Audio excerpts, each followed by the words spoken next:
scan કરશો તો આપને સ્ટેટ ઇલેક્શન કમિશનની વેબસાઇટ ડાયરેક્ટલી રાજકોટ મહાનગરપાલિકા ઉપર લેન્ડ થશે અને ત્યાં પોતાનો એપિક નંબર જસ્ટ એક જ એન્ટ્રી કરવાની છે કે એપિક નંબર અને કેપ્ચા આ નાખીને પોતાની તમામ વિગતો જે છે પોતાનો બૂથ નંબર પોતાનો વોર્ડ નંબર અને કયા સિરિયલ નંબર ઉપર છે આ તમામ વિગતો મળી શકશે સાથે સાથે કઈ જગ્યાએ આપનું બૂથ છે આનું લોકેશનનું નામ પણ મળી શકશે અને ફેમિલી ડિટેલ્સ પણ જાણી શકો આ જે સેકન્ડ QR કોડ છે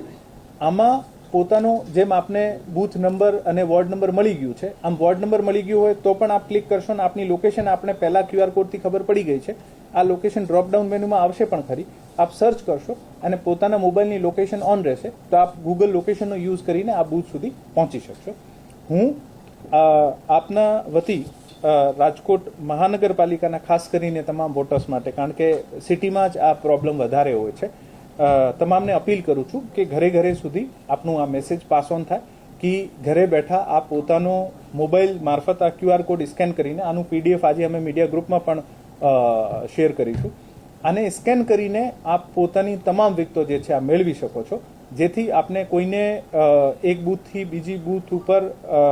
ભટકવાની અથવા કોઈ પણ અગવડ ન થાય આને માટે ખાસ કરીને સ્ટેટ ઇલેક્શન કમિશન અને